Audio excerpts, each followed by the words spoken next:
दूत उनके लिए हैं जो यीशु मसीह में ईमान लाते हैं, यीशु मसीह में विश्वास करते हैं। उनके लिए वो सेवा टहल करने वाली आत्माएं हैं। यूं ही काम करने के लिए नहीं है, परमेश्वर के काम करने के लिए वो सेवा टहल करने वाली आत्माएं हैं।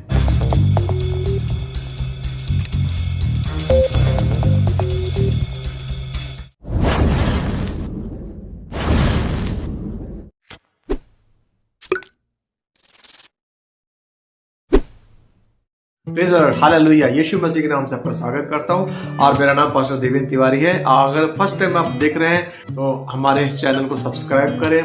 प्रेज द लॉर्ड, जय मसीह की। आज मैं आपको एक ऐसे टॉपिक के बारे में लेके आया हूं जो है एंजल, स्वर्गदूतों के बारे में। हम आप कई लोगों ने जो है स्वर्गदूतों के बारे में सुना होगा या बाइबल से सीखा हुआ, लेकिन मैं आज स्वर्गदूतों के बारे में विस्तार से आपको बताऊंगा कि कैसे स्वर्गदूत हमारी जो है हमारी मदद करते हैं, हमारी प्रार्थना को उत्तर लाते हैं, हमारे लिए फाइट करते हैं और हमारे लिए हमारे जरूरत के समय वो खाना भी खिलाते हैं। ऐसी कई चीजें हैं जो परमेश्वर के स्वर्गदूत जो है हमारी रक्षा करते हैं। आज के वचन से देखेंगे। आज का मेन हमारा जो की वर्स है इब्रूज फर्स्ट चैप्टर 14 लाइन। स्वर्गदूत जो है, आप एक तरह से देखा जाए बचपन से हम लोग एक तरह से बेड टाइम स्टोरीज की तरह लगते हैं कि हाँ भाई, जब बेड टाइम स्टोरीज हो तो दादी नानी सुनाती थी स्वर्गदूतों के बारे में। जब मसीह में है, बाइबल में स्वर्गदूत जो है रियल में परमेश्वर के लोगों को बचाते हैं, छुड़ाते हैं, उनकी रक्षा करते हैं और कई ऐसे काम करते हैं बिलीवर्स को जो हम जानते भी नहीं है। जाने से पहले हम लोग एक सच्ची घटना देखेंगे। एक बार क्या हुआ, एक मिशनरी जो था, सेवक था परमेश्वर का, वो एक बार उसको एक सेवा करते करते उसको एक ऐसा समय आया कि उसको जगह नहीं मिली सोने की, तो एक बाहर सोया, खुली जगह पर सोया। वहां पर जो रॉबर्स थे, जो लुटेरे थे, जो डाकू थे, उसको लूटने आए। चोरों ने लुटेरे देखा 16 जो है आदमी खड़े हैं उसकी रक्षा करने के लिए। लेकिन बाद में वो लुटेरे जो है सुबह पूछने आए कि भाई तुम यहाँ अकेले, लेकिन 16 लोग तुम्हारे साथ कौन थे? तो वो कोई नहीं थे, मैं तो अकेले था। मुझे सोचने लगा कि ऐसा क्यों पूछ रहा है, लेकिन बाद में पता चला कि वो लुटेरे थे। और जब वो वापस घर पे आया तो वहां पता चला कि थोड़ी दूर पे जो उनके जो लोग थे, चर्च के लोग थे, वहां पर 16 लोग, तो जो 16 लोग थे 16 एंजल्स के रूप में उसको गार्ड करने आए, उसको उसकी रक्षा करने आए। तो हम लोग के जो, अगर आपका नए हैं, अगर आप टीनेजर हैं, आपको विश्वास नहीं है कि आपकी माँ दुआ करती है आपके लिए, आपके पिता दुआ करते हैं, लेकिन आप विश्वास करें कि परमेश्वर का स्वर्गदूत, आप जो प्रार्थना करते हैं उस परमेश्वर का स्वर्गदूत भजन 34 के 7 के अनुसार अपने डरवैयों के चारों ओर स्वर्गदूत छाया लिए, छावनी लिए, तलवार लिए छाया की ओर चलते हैं। जो प्रार्थना करते हैं, जिनके लिए प्रार्थना की जाती है, उनके चारों स्वर्गदूत उनकी रक्षा करने के लिए हमेशा तत्पर रहते हैं, बचाने के लिए। इब्रानी के 1 अध्याय के 14 में लिखा, क्या वो सेवा टहलने वाले आत्माएं नहीं है जो उद्धार पाने वालों के सेवा करने के लिए रखे जाते हैं? मतलब सेवा टहल करने वाली आत्मा, यानी कि द स्पिरिट बीइंग, एंजल्स जो है, स्वर्गदूत जो है स्पिरिट बीइंग आत्मा है। और वो कैसे बने हैं, आइए हम लोग देखेंगे वो कैसे बनाए गए हैं। वचन संहिता हम लोग पढ़े। वचन संहिता 104 के 4 में लिखा है, वह दूतों को पवन, दूत कौन? स्वर्गदूतों को पवन और धरती आग बनाता है, यानी कि वो वायु और आग, यानी कि रोशनी का मिश्रण है स्वर्गदूत। यानी कि वो आत्माएं जो रोशनी से बनाए गए हैं, जो आग से बनाए गए हैं। सेवा टहल करने वाली मिनिस्ट्रिंग स्पिरिट है फॉर द बिलीवर्स। उत्पत्ति के 16 के 7 में जब हागार जो थी, उत्पत्ति 16 के 7 में स्वर्गदूत उसकी मदद करने के लिए आता है। सबसे पहले ये स्वर्गदूत हमेशा रेडी रहते हैं परमेश्वर का वचन पाने के लिए, ताकि मदद करने जाए। एक्ट्स के 12 के 7 में लिखते हैं कि पतरस जब सो रहा था, प्रिजन में था, तो स्वर्गदूत आकर के उसको छुड़ा देता है। जिस चीज को हम लोग मिलकर नहीं खो सकते थे, स्वर्गदूत उसको यूं ही खो देता है। न्यायों के 13वें अध्याय की 19वीं लाइन पढ़ें तो आग की लपट में वो ऊपर चढ़ गया, यानी कि आग में भी ट्रेवल करता है। जस्ट जो है, अगर हम हिजकेल पहले अध्याय की 14वीं लाइन पढ़ेंगे तो उसमें लिखा है कि बिजली की तरह उड़ते, यानी कि वो लाइट है, प्रकाश वर्ष की गति से तेज उड़ते। जैसे अगर पृथ्वी 34,000 किलोमीटर लंबी है, अगर आप हम एंजल्स की स्पीड को ले ले तो अगर हम कैलकुलेट करें उनकी लाइट एयर स्पीड है स्वर्गदूतों की, तो आप समझ लीजिए 1 सेकंड में पृथ्वी के 7.5 चक्कर स्वर्गदूत लगा सकता है। इतनी तेजी से वो ट्रेवल करते हैं, यानी कि अगर वो उड़ेंगे तो आपको एक लाइन सी, एक बिजली सी दिखाई देगी। मैं अपने बारे में बताता हूँ कि एक बार हम लोग जब एक प्रेयर मीटिंग गए थे और हम लोग रास्ता भूल गए थे, तो हम लोग अचानक एक आमद प्रकट हुआ और हमको वहां तक जहाँ पर प्रेयर मीटिंग थी वहां तक छोड़ गया। उसके बाद हमने मुड़ के देखा, उसको थैंक यू बोलने तो हुए तो हमें दिखा नहीं। तो मेरे साथ वाक्य होगा, जो स्वर्गदूत हैं, जो एंजल्स है, मिनिस्ट्रिंग स्पिरिट है, जो आपकी सेवा करते हैं, आपकी मदद करते हैं, आपको मालूम ही नहीं चलता भी वो सरदूत परमेश्वर ने भेजा आपकी मदद करने के लिए। तो ऐसे हम परमेश्वर की सेवा करते हैं कि जो उनसे प्रेम करते हैं, जो उद्धार पाए लोग हैं, उनके लिए परमेश्वर सरदूत रख छोड़े हैं उनकी सुरक्षा के लिए, इसलिए आप डरे नहीं, आपके तरफ तो सरदूत है। दूसरा अध्याय 6 अध्याय अगर 15 लाइन पढ़ेंगे तो घोड़ तो परमेश्वर के भक्त का टहलुआ उठा और निकल के क्या देखता है कि घोड़ों और रथों समेत एक दल नगर घेरे हुए खड़ा है। और सेवक ने उससे कहा, हाय मेरे स्वामी हम क्या करें? तो एलीशा ने कहा, मत डर, क्योंकि जो हमारी ओर है वो उनसे अधिक है जो उनकी ओर है। एलीशा ने प्रार्थना की, हे यहोवा इसकी आंखें खोल दे तो देख सके। तब यहोवा ने सेवक की आंखें खोल दी, जब वह देख सका तब क्या देखा कि एलीशा के चारों का पहाड़ अग्नि में घोड़ों और रथों से भरा हुआ है। या उस समय की बात है कि आरामी जब राजा था, इजराइल का राजा एलीशा जो भटकता था, एल के समय का भटकता था, उस समय जो राजा था वो आरामी राजा उसका दुश्मन था, तो योजनाएं बनाता था कि इसको कैसे मारे। तो जो एलीशा का बाइबल बताती है कि एलीशा को पहले मालूम चल जाता था कि ये क्या क्या करने वाला, वो राजा को बता देता था और राजा क्या करता, सावधान हो जाता था, बच जाता था। ये बात आराम के राजा को मालूम चल गया कि एलीशा भज सकता। तो उसने क्या किया, उस भजरक्ता को चारों तरफ घेराव कर लिया उसके झोपड़े के चारों तरफ, और उसको मारने के लिए उसने लाखों सेना लगा दी। तो उसका जो टहलुआ था, उसका सेवक था एलीशा का, वो बोले, हाय परमेश्वर स्वामी मैं मारा जाता हूँ। डर गया क्योंकि उसने देखा अरे बहुत सारे आदमी खड़े हुए हैं तलवार लिए हुए। तो एलीशा लेकिन नाम में कूल था, क्यों? क्योंकि उसको पता था कि उसके तरफ चारों सरदूतों की सेना है। तो वो देख रहा था, वो कूल में था। पतरस भी बंदी घर में जो बंद था तो कूल था, क्योंकि अगले दिन उसको फांसी दी जाने वाली थी, लेकिन वो शांति से था क्योंकि उसको पता था कि उसका छोड़ने वाला भी जीवित है। ऐसे एलीशा भी आराम से था, लेकिन उसका जो आदमी था वो परेशान था, जिसकी आंखें खुली नहीं थी। जैसे एलीशा उसको प्रार्थना करता है उसकी आंखें खुल जाती है, और वैसे वो देखता है कि स्वर्ग अग्नि में चारों घोड़ों में दिखता है जिसमें सरदूत बैठे हुए हैं। चला जाता होता कि जो तुम्हारे अंदर है वो तुम बाहर से पढ़ा है। अगर हम पहले यूहन्ना कहते हैं कि 5वें 4 पढ़े तो उसमें लिखा है कि जो हमारे अंदर है वो यीशु मसीह बाहर से शैतान से बड़ा है, डरने की जरूरत नहीं है। तो वैसे ही उसका डर चला जाता है कि परमेश्वर ने पहले ही तुम्हारे चारों तरफ अग्नि में स्वर्गदूतों का पहाड़ा लगा रखा है। लेकिन परमेश्वर के दासों को, परमेश्वर के लोग जो रियल में परमेश्वर के लोग जो रियल में परमेश्वर की सेवा कर सकते हैं, करते हैं, उनके तरफ चारों स्वर्गदूतों की सेना डाल रखी है। क्योंकि सृष्टि के बनने से पहले, एफिशिएंट के पहले था कि 4 लिखा है कि सृष्टि के बनने से पहले हम लोग चुने हुए हैं, हम लोग का नाम परमेश्वर ने जीवन पुस्तक में ले रखा है। ये हमारी कोई खूबत नहीं, ना हमारी बुराई है, लेकिन ये परमेश्वर का प्लान था। हम लोग उसके प्लान को समझ नहीं सकते। जब छोटा था तो मैं 2 मंजिल की छत से पतंग उड़ रही थी, उसको देखते देखते देखते ऐसे पीछे पीछे जाते ऐसे देखते गिर पड़ा, 2 मंजिल की ऊपर से गिरा और मैं वहां पर गिरा। और उसके बाद जब मैं गिरा तो मैं जब गिर रहा था तो मैं सोचा था मैं मर गया, अब मैं हड्डी पच्ची टूट गई, मर जाऊंगा। तो जब गिरा तो मैं धड़ाम से नीचे जब गिरा तो मैंने देखा कि मैं जिंदा हूँ। फिर मैंने सोचा मेरी हड्डी टूट गई हुई, टांग चली गई हुई, सब फट गया, इधर उधर खून आया, कहीं नहीं, कुछ नहीं था, कहीं खरोच तक नहीं थी। और मैं इतना बेशरम हालेलुया प्रभु नहीं था, मैं चट्टाइल था, छोटा था। तो मैं पीछे से दीवार से चढ़ करके पीछे घर से आकर के बाथरूम में आरएस ली, थोड़ा सा जहाँ स्वेलिंग तो लगाया, उसका फिर ऊपर एक चला गया पतंग देखने। हालेलुया। तो क्या यहाँ मैं क्या बताऊं कि मैं कैसे बचा? वजह से अब लिखा है कि जब तू गिरेगा तो परमेश्वर सरदूत तुझे ऐसे उठा ले ताकि तुझ पर ठेस ना लगे। तो परमेश्वर सरदूत थे जिन्होंने मुझे बचाया। यीशु नहीं था, लेकिन मैं घंटा बताना चाहूँ कि परमेश्वर कैसे रक्षा करता है जिनके आप जीवन पुस्तक में लिखे रहते हैं। हो सकता है कई साल बाद आप परमेश्वर में आए, या आप वैसे सुन रहे हैं, आप मसीह में नहीं है, लेकिन हो सकता है कि थोड़े दिन बाद आए तो आपको पता चलेगा, जब कड़ियां जोड़ेंगे तो पता चलेगा कि आपके पीछे जो बचाते थे, जो आपको छुड़ाते थे, वो सरदूत हुआ करते जो परमेश्वर यीशु ने भेजे थे आपकी रक्षा के लिए। तो बताना ही चाहूंगा कि हमारे चारों जो हमारे रक्षा का पड़ा है, परमेश्वर ने इतना तगड़ा रख रखा है कि हमको डरने की जरूरत नहीं, किसी गीदड़ डरने की जरूरत नहीं है।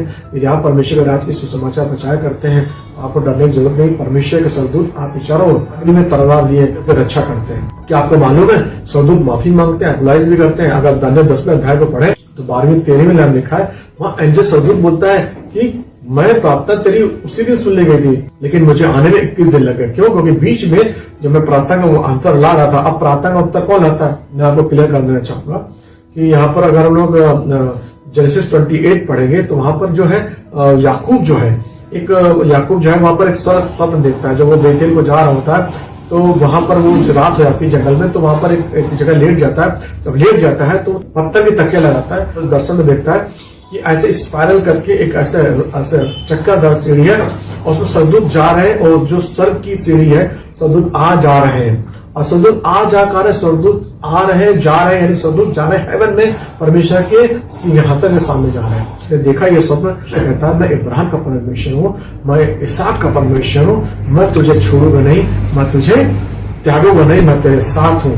वो हिया बनाता है। उस समय तो पुराने नियम में परमेश्वर क्या बोलते थे लोग, उस पुराने नियम देखेंगे लोग अब्राहम का परमेश्वर, इसहाक का परमेश्वर, याकूब का परमेश्वर बोलते, लेकिन जब नए नियम देखते हैं तो हम लोग क्या बोलते हैं, व्यक्तिगत परमेश्वर, हमारा परमेश्वर, मेरा personal relationship, one two one relationship. स्वप्न देखता है तो वहां से उसका जीवन बदल जाता है। व्यक्ति को भी देखे तो वो भी स्पाइरल है, यू है घूम। और अगर हम अगर मैंने कई जगह पढ़ा है स्क्रिप्चर, तो जो अगर साइंस भी बताती है कि हमारा जो डीएनए है वो भी स्पाइरल है, यू है, हेलिक्स की तरह ऐसे है, राउंड है, यानी कि जो हर चीज यू है, स्पाइरल है। गैलेक्सी भी, मिल्की वे भी ऐसे ही है, स्पाइरल है, यानी कि चक्रधार है। हमारा डीएनए भी चक्र, यानी कि जो सीढ़ी जो जा रही थी उस पर सरदूत आ जा रहे थे। अगर प्रकाशित वाक्य के 5वें अध्याय की 8वें लाइन पर लिखा है, जब उसने पुस्तक ले ली तो वे चारों प्राणी, 24 प्राणी उस मेमने के सामने गिर पड़े। उनमें से हर एक के हाथ में वीणा, धूप, जो पवित्र लोगों की प्रार्थनाएं हैं, इससे भरे हुए सोने के कटोरे थे। उसने क्या देखा कि जो प्रार्थनाएं हैं वो लेके जा रहे सरदूत, और वहां परमेश्वर सिंहासन के सामने उड़ेली जा रही है, और वो परमेश्वर की प्रार्थनाएं वापस लेके यहाँ आ रहे हैं। यहाँ पर जो है सरदूत, यानी कि हमारी सिर्फ रक्षा ही नहीं करते, यानी कि हमारी प्रार्थनाओं को भी लेके जाते हैं। यदि आपने अगर प्रार्थना करनी बंद कर दिया है, यदि आपने प्रार्थना करनी छोड़ दिया है, तो यकीन मानिए आपके सरदूत बेरोजगार हो गए, आपके सरदूत ऐसे बैठ करके टाइम पास कर रहे हैं। जब हम प्रार्थना करते हैं तो हम स्वर्गदूतों को एक्टिवेट करते हैं, उनको ट्रिगर करते हैं, उनको काम पे लगाते हैं। हम प्रार्थना करना छोड़ देते हैं, विश्वास प्रार्थना नहीं करते हैं, तो हमारी प्रार्थना को उत्तर स्वर्गदूत नहीं ला पाते हैं, क्योंकि वो मिनिस्ट्रिंग स्पिरिट है, वो सेवा टहल करने वाली आत्मा। हम जब प्रार्थना करते हैं तो परमेश्वर स्वर्गदूत हमारी सेवा करने के लिए, हमारी प्रार्थनाओं का उत्तर लाने के लिए आते जाते हैं। हम लोग गाना गाते हैं ना, प्रार्थना में ऊपर जाती है, उत्तर लेके जाते, उत्तर लेकर नीचे आते, उत्तर लेकर कहां जाते हैं, स्वर्गदूत लेके नीचे आते हैं। तो यहाँ रेवलेशन 5वें का है, स्वर्गदूत हमारी प्रार्थना लेके नीचे आते हैं। तो वही याकूब ने देखा। तब याकूब कहता है कि यदि तुम मुझे सुरक्षित लेके आए और मुझे अपने घर पे, मैं मामा के घर, लाबान घर जा रहा हूँ, सुरक्षित वापस आऊं, और तो मैं तुझे अपना हर चीज का दसवांश दूंगा। और इस तरीके से परमेश्वर से वो वाचा मानता है, यानी कि वो एक आइटर बनाता है। पुराने समय आप देखेंगे कि अपने पुराने जो पूर्वज थे, जो हीरो फेथ, वो लोग क्या करते थे, जब भी परमेश्वर से इंटरेक्शन होता था, जब परमेश्वर से उनका इनकाउंटर होता था, जब परमेश्वर से मुलाकात होती है, तो एक साइन ठहरा देते थे। जैसे अब्राहम जब भी पिता से मिलता था यहोवा से, तो एक वेदी बनाता था, पत्थर खड़ा कर देता था, वो एक चिन्ह रहता था कि हाँ हमारे और यहोवा के बीच एक चिन्ह है। और इस तरीके से वो वेदी बनाता था, यानी कि उस अपने दिन में एक्टर बनाता था, उस याद को अपने दिन में लिखता। आज के टाइम में हम लोग क्या करते हैं, वो याद को अपने दिन में लिख लेता था। आज के टाइम में क्या करते हैं, हम लोग अपने मोबाइल में लिख लेते हैं। हालांकि वचन आता है तो हम उसको नोट करना चाहिए, उसको क्लेम करना चाहिए। अगर परमेश्वर का वचन आप तक पहुंच रहा है, और अगर परमेश्वर आपको वचन आपसे बात कर रहा है, तो उसको आपको नोट कर लेना चाहिए, वो आपकी वेदी हो। तो वहां पर वाइपर बनाता है, और वो आप देखिए कितना कॉन्सिडेंस है परमेश्वर का, कितना वहां पर जो वो जगह, वहां पर ही कई साल पहले उसके ग्रैंडफादर अब्राहम, वहां पर जेनेसिस उत्पत्ति की 22वें की 14वीं लाइन लिखा है कि वो कहता है जहां जाएगा, यहोवा प्रबंध करेगा। वहां पर मेमना उसको, अब्राहम जब इजाक का कुर्बानी लेने जा रहा था, तो वहां पर उसको मेमना दिखता है, और वो मेमना जो है 2000 साल बाद यीशु मसीह आता है, जो परफेक्ट सेक्रीफाइस हमारे लिए था। उसी जगह पर जहां पर बेथेल में याकूब को दर्शन होते हैं, और वहीं पर राजा सोलेमान, किंग सोलोमन टेम्पल बनाता है, जिसकी जो सीढ़ी थी वो स्पाइरल थी, जो भीतरी कोठरी भी आती थी जहां यहोवा का भवन था। वैसे आज के नियम अगर हम देखेंगे तो हमारा जो डीएनए है वो स्पाइरल है। और 1 कोरिन्थियंस 6 चैप्टर 19 में लिखा है, और पहले कोरिन्थियंस 3 के 16 में लिखा है कि हम लोग परमेश्वर पवित्र आत्मा का मंदिर है, और हमारे अंदर परमेश्वर वास करता है। यानी कि जिस दिन परमेश्वर में हम लोग आते हैं, परमेश्वर विश्वास करते हैं, उसी वक्त हमारा डीएनए चेंज हो जाता है। परमेश्वर यहाँ आता है, जो हमारा डीएनए है वहां पर परमेश्वर का डीएनए आ जाता है। और हमारे जो पिता से हम लोग की, जो हमारे जो जेनेटिकल फादर है, जो हमारे फिजिकल फादर, उनसे हमारी लाइन कट जाती है। अगर कोई बीमारी जो रहती है, हम उस बीमारी से हम कट जाते हैं, वो बीमारी हमको नहीं हो सकती, क्योंकि हम मसीह में रोक दिए जाते हैं, मसीह में गाड़ दिए जाते हैं, नई सृष्टि बन जाते हैं। 2 कोरिन्थियंस 5 के 17 में लिखा कि we have become a new creation, all things will pass away. स्वर्गदूतों का काम सिर्फ प्रार्थना का उत्तर लाना और हमारी रक्षा करना ही नहीं होता, बल्कि उनका हेवन में भी काम होता है। अगर प्रकाशित वाक्य 5वें अध्याय की 11वीं लाइन, 12वीं लाइन और प्रकाशित वाक्य 8वें अध्याय की 3री-4थी लाइन पढ़े, तो परमेश्वर का आदर करते हैं, यहोवा का वर्शिप करते हैं और परमेश्वर की सेवा करते हैं। स्वर्गदूतों का जो काम होता है ये हेवन में होता है, और यहोशू के सामने तलवार लिए हुए स्वर्गदूत प्रकट होता है। परमेश्वर का जजमेंट, अगर परमेश्वर को कुछ जजमेंट कराना होता है, उसको न्याय कराना होता है, अगर किसी को सिखाना होता है, लेसन सिखाना होता है, तो वहां पर हम देखेंगे अगर हम नंबर्स, अगर हम लोग गिनती 22 के 22वें अध्याय में पढ़ेंगे तो उसमें बालाम जो था, एक बैलम था, जो बालाम था, जो एक नबी था, और नबी का परमेश्वर का चुना नबी था, लेकिन वो पैसे के लालच में राजा बालाक क्या करता है, उसको पैसे दे करके बुलाता है कि कहता आओ इजरायलियों के लिए कोसो, आकर कर्ज करो। जबकि उत्पत्ति के 12 में लिखा है कि जो इजरायलियों को कोसेगा, जो इजरायलियों को श्रापित करेगा। और हम लोग अभी क्या है, हम लोग यीशु मसीह के द्वारा हम लोग भी अभी आत्मिक इजरायली हो गए। तो अगर आपको कोई कोसता है या आपको कोई श्राप देता है तो बाइबल बताती है उत्पत्ति के 12 में कि वो श्रापित होता है।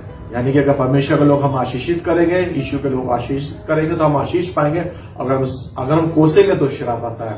तो ये राजा जो बालाक होता है वो बिलाम प्रॉफेट को, बिलाम भविष्यवक्ता को श्राप देने के लिए ले जाता है, लेकिन उस समय भी उसको रोकने के लिए यहोवा अपने स्वर्गदूत को भेजता है कि ये मत करो। यानी कि जजमेंट लाता है। किसके ऊपर लाता है? प्रॉफेट भविष्यवक्ता बालाम के बीच में परमेश्वर स्वर्गदूतों को भेजता है। अगर कोई गलत काम कर रहे हैं, आदमी जा रहा, तो उसका रास्ता रोकने के लिए स्वर्गदूत भी आते हैं। अगर हम प्रेरितों के 12वां अध्याय पढ़ेंगे, उसमें 23 में पढ़ेंगे, राजा हेरोद था जो घमंड से भर गया था और जो अपनी महिमा कर रहा था, उसी समय स्वर्गदूत उसको मारता है, जजमेंट लाता परमेश्वर का, क्योंकि वो घमंड से भर जाता है। और जो घमंडी आदमी होता है हमेशा परमेश्वर का सामना करता है। इसलिए बाइबल बताती है अगर तुम दीन हो, नम्र बनोगे, तो परमेश्वर तुमको शिरोमणि बनाएगा। घमंड से पहले, विनाश से पहले घमंड आता है। मत्ती के 13वें अध्याय 41 में लिखा है कि यीशु मसीह कह रहे जितने भी भूसे हैं, जितने वीक्स हैं, जो गंदी चीजें हैं, जो उनको लास्ट डेज में जब जजमेंट आएगा, जब यीशु आएगा बादलों पर, तो जो स्वर्गदूत हैं वो जितने भी हैं, जितने भी जंगली चीजें उनको इकट्ठी करेगा। जब मनुष्य का पुत्र आएगा तो जितने भी जो कुकर्म करने वाले हैं, जो मसीह के राज के विरोधी हैं, उन सबको स्वर्गदूत इकट्ठा करेंगे। यानी कि उनका लास्ट में स्वर्गदूतों का काम ये भी होगा कि जो जिनके ऊपर पवित्र आत्मा की सील है, जिनके पवित्र आत्मा की सील लगा रखी है, मोहर लगा रखी है, उनको परमेश्वर अलग करेगा। और जिनके ऊपर पवित्र आत्मा की सील नहीं है, उनको जंगली जो है, जो परमेश्वर राज के विरोधी है, उनको कर्म करते हैं, उनको परमेश्वर अलग इकट्ठा करेगा। ये कौन काम करेगा? ये स्वर्गदूत करेंगे। To assist, protect and strengthen the saints, अपने संतों को, जो यीशु में जो यीशु के सेवक हैं, जो सेंट्स हैं, उनकी रक्षा के लिए, उनको स्ट्रेंथ करने की। अगर हम लोग कैसे स्ट्रेंथ करते हैं, हम लोग देखेंगे पहला राजा उसके 19वें अध्याय में, जब अलिया जो था, प्रोफेट अलिया था, जब वो फाइट करता है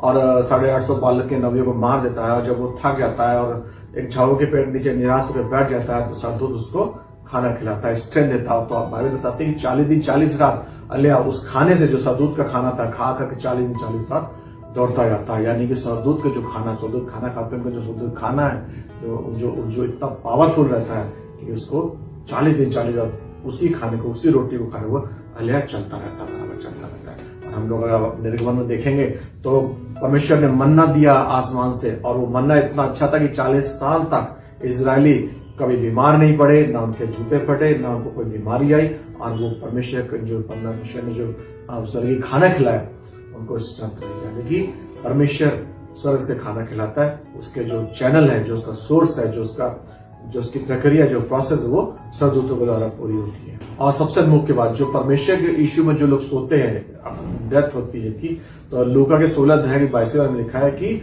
जब लाजरस मरा तो वो लाजर की गोद में स्वर्गदूत के द्वारा पहुंचाया गया, यानी कि हेवन में पहुंचाया गया, यानी कि पैराडाइज में पहुंचाया गया। यानी कि जो स्वर्गदूत हैं, जब परमेश्वर के जो यीशु में जो विश्वास करते हैं, जो यीशु में ईमान लाते हैं, उसको अपना उद्धारकर्ता मानते हैं, जब वो उनकी जब मृत्यु होती है, जब वो सोते हैं, मृत्यु वर्णन नहीं बाइबल में, जब सोते हैं तो उनको लेने कौन आते हैं? स्वर्गदूत लेने आते हैं। और फाइनली जब यीशु मसीह जजमेंट के लिए आएगा, जैसा कि यूहन्ना के 5वें अध्याय के 22वें लिखा है कि परमेश्वर अपने बेटे के द्वारा दुनिया को जज करेगा, जब यीशु अपने स्वर्गदूतों के साथ आएगा। इसका वर्णन दूसरे थिस्सलुनीकियों लिखा कि यीशु मसीह अपने पवित्र स्वर्गदूतों के साथ आएगा उस परमेश्वर को असिस्ट करने। उस समय भी स्वर्गदूत, लाखों स्वर्गदूत आकाश में आएंगे। हालेलुया। अब मैं फाइनली कंक्लूड करूंगा कि स्वर्गदूत बड़े हैं कि इंसान जो परमेश्वर ने बनाया। Superiority of man over the angels, परमेश्वर जो इंसान बनाए उनकी जो है स्वर्गदूतों से ऊपर है। कैसे ऊपर है?